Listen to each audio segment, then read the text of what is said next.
one of the things you need to think about when you're taking an online class, if you've taken one before or maybe you haven't, are what are your expectations of the experience of being an online student? I've been working on my doctoral program, and not most, but a good portion of that program has been online. And I know that taking online classes can be a really isolating experience. You kind of feel like you're at this all by yourself. Well, you're really not. There are 60 other people in this class, 61 including myself, who you can connect with. And the ways that you can connect are through the discussion boards and through sending emails. One of the things to be aware of is that it can be really easy to get your expectations kind of tweaked. You send in an email or you send in an assignment at 4 o'clock, and all of a sudden at 4:15 you're madly checking the system to see if it's been graded yet. I really do try to maintain a presence in this class, and I really do try to check my email about every 12 hours. So I'll check it in the morning and I'll check it in the evening. I'll also check the system every morning. Now, when I'm online, which is generally the time that I spend grading or the time that I spend checking on the way checking the discussions and these types of things, is in the morning, usually between about 7 and 9 a.m. I do all of my grading for anything that's turned in. If you'll notice, all of the due dates in this class are Sunday evening, and I wake up on Monday and I grade everything then. I do not grade things as they come in. And the reason for that is there are just too many students in this class. I've expanded this class to make it as large as possible, but in doing so, that means that there are an awful lot of assignments that come flowing in, especially in those weeks where some of the bigger assignments are due. So to keep my own sanity and to make sure that when I'm grading things, I'm consistent from paper to paper or discussion comment to discussion comment, I do all of the grading at the same time, which is Monday morning. On some weeks, when there's a large number of things that are turned in, it might take me a couple of days to get everything turned back to you.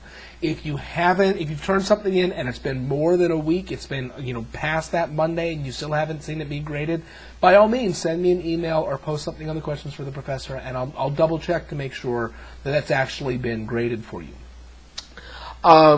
This is an 8-week class.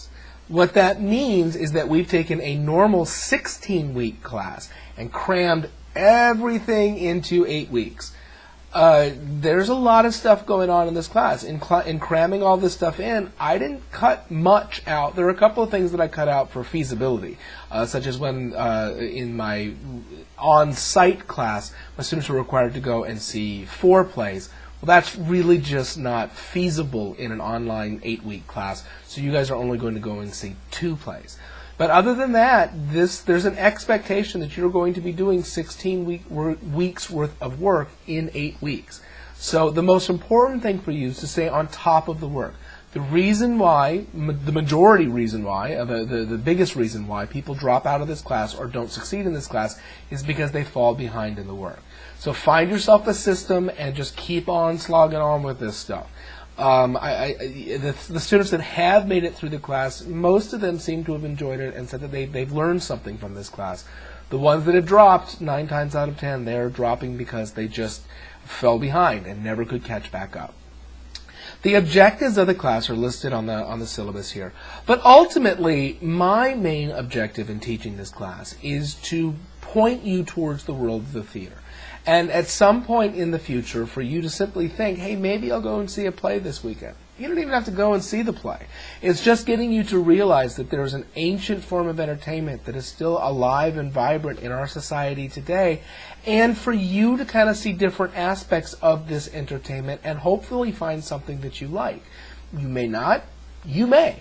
I'm constantly surprised at what students like and what students don't in this class, because it's not necessarily what I expect from semester to semester. The last thing on this slide is the idea of, or it's the second to last thing, is the idea of the open environment that I really want to foster in this class. It is okay to have different opinions in this class. It is okay to yes, that is my giant dog that's walking behind me. It is okay to disagree in this class, but let's try to keep it civil.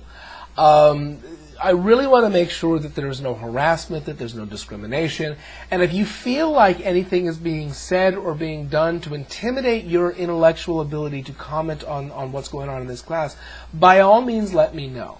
If you don't feel comfortable in letting me know, by all means contact my dean. You can find her contact information by going to the CRC main webpage. So by doing that, you can let her know, and she'll rein me in. She's not shy in doing that. The final thing is that this is a college-level class. I don't sugarcoat the material. I don't dumb the material down. We're going to talk about things that deal with sex. We're going to talk about things that deal with violence. We're going to talk about things that have bad words in it. And I'm not going to shy away from that because I feel no need to protect you from the real world. You may not like it. You may disagree with it. You may look at stuff and go, wow, I have no urge to ever actually see that. That's okay.